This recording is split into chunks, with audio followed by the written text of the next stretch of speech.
વડોદરા સંસ્કારી નગરી હવે અકસ્માત નગરી બની ગઈ છે। જી હા દર્શક મિત્રો, આમ એટલા માટે કહી રહ્યો છું કે વડોદરામાં અકસ્માતની જે ઘટનાઓ છે વારંવાર સામે આવે છે। આવી જ એક ઘટના સામે આવી છે। ફતેગંજથી સમાચાર મળી રહ્યા છે। ફતેગંજમાં 4 વ્હીલર ચાલકે બાઇક ચાલકને ટક્કર મારીને ફરાર થઈ ગયા છે। ત્યાંના આસપાસના લોકો ભેગા થઈ જાય છે।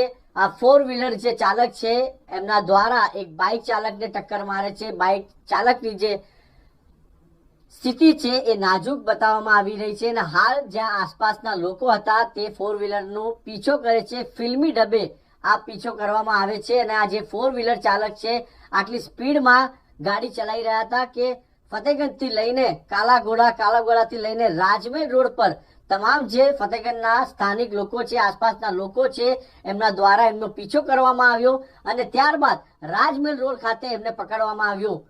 સવાલ એ છે કે આ 4 વ્હીલર ચાલક બે લગામ કેમ બન્યા છે? કંઈક ને કંઈક પોલીસે કડક કાર્યવાહી કરવાની જરૂર છે। ઘણીવાર આપણે જોયું હશે કે હિટ એન્ડ રનની જે ઘટનાઓ છે એ સામે આવે છે। અમદાવાદની ઘટના આપણે જોઈ હશે। આવી જ રીતે વડોદરામાં ડમ્પર ચાલકો પણ બેફામ ચલાવે છે, યમરાજ બનીને ફરે છે।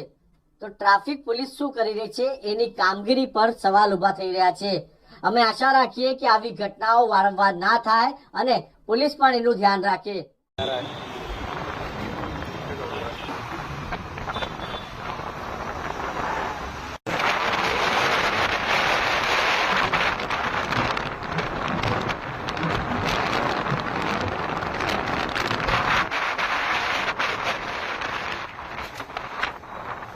आगे से वीडियो चालू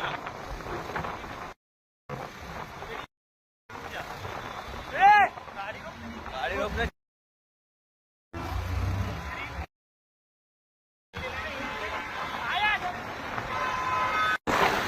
गाड़ी रुका, गाड़ी रुका, गाड़ी तेरी गाड़ी रुका, गाड़ी रोक ले, गाड़ी रोक तेरी गाड़ी ही रुका, ये रुकाई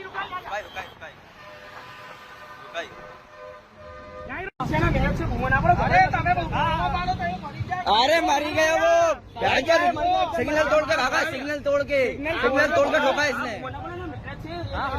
अरे अबे सामने वाले के लिए जिंदगी कुछ नहीं है, मर गया वो, उसका क्या करने का? मारी बात सामड़ो, भूल छे नहीं। और इसको कितनी देर से बात दे रहे? फतेहगंज से भागते यहाँ तक आए, मालूम तेरे को? गाड़ी पीछे हमको भी ठोक रहा था ये। इसके पापा को भी मैंने बुलाया, 5 मिनट दीजिए। एक मिनट, 4 एक्सीडेंट कितने किए? 4 एक्सीडेंट किया भैया, मार दिया उसको, मार दिया।